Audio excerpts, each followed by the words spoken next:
मी वाईट मार्गाला लागलो असल्याने कधीच सुधरू शकलो नाही. तुम्ही माझा मार्ग कधीच धरू नका. स्वतःच्या पोटच्या मुलाला आणि पत्नीला उद्देशून पाठवलेला हा काळीच पिळवटून टाकणारा संदेश सोलापूरच्या एका हतबल पित्याचा अखेरचा निरोप ठरला. मेष चालक अनिल नरवडे यांच्या आत्महत्येने केवळ एका कुटुंबाची शोकांतिका समोर आली नसून शहरात छुप्या पद्धतीने चालणाऱ्या ऑनलाईन गेमिंग आणि जुगारच्या विळख्यात अडकलेल्या शेकडो तरुणांसाठी ही एक धोक्याची घंटा ठरत आहे. अनिल नरवडे हे मेसचा व्यवसाय सांभाळून एका मोबाईलच्या गेमच्या दुकानातही कामाला होते. आर्थिक विवंचनेतून त्यांनी आपली नवीन दुचाकी केवळ 30,000 रुपयांसाठी गहाण ठेवली. एका कष्टकरी व्यक्तीसाठी ही रक्कम मोठी असली तरी ज्या वाईट मार्गाचा उल्लेख त्यांनी आपल्या शेवटच्या संदेशात केला तो मार्ग ऑनलाईन गेमिंग, जुगार किंवा मटका यांसारख्या संसार उद्ध्वस्त करणाऱ्या छुप्या खेळांकडे जात असल्याचे स्थानिक चर्चेतून दिसून येत आहे. मोबाईल गेमिंगच्या नावाखाली शहरात अनेक ठिकाणी छुप्या पद्धतीने ऑनलाईन जुगार चालवला जात असल्याचे धक्कादायक वास्तव या निमित्ताने समोर आले आहे. लुडो, रमी किंवा विविध बेटिंग ॲप्सच्या माध्यमातून कमी वेळात जास्त पैसे कमावण्याचे आमिष दाखवले जाते. मध्यमवर्गीय आणि कष्टकरी वर्गातील लोक या पाशात सहज अडकतात. सुरुवातीला हौस म्हणून सुरू झालेले हे खेळ कधी जीवघेणे व्यसन बनतात आणि माणसाला कर्जाच्या खाईत लोटतात हे समजण्यापूर्वीच अनेक संसार उद्ध्वस्त होत आहेत. अनिल यांनी आपला मुलगा कृष्णाला दिलेल्या सल्ला तुम्ही माझा मार्ग कधीच धरू नये हा आजच्या प्रत्येक बालकासाठी विचार करायला लावणारा आहे. मी तुमच्या लायकीचा बाप राहिलो नाही ही हतबलता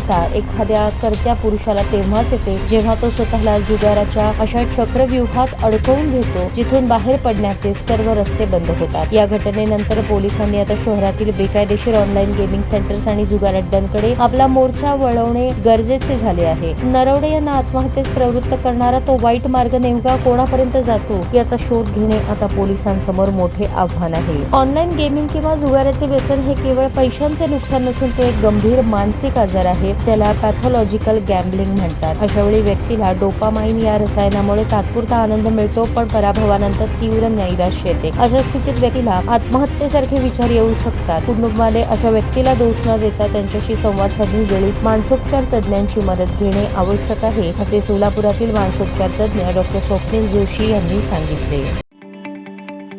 ताज्या बातम्या पाहण्यासाठी प्राईम महाराष्ट्र न्यूज चॅनलला सबस्क्राईब करा.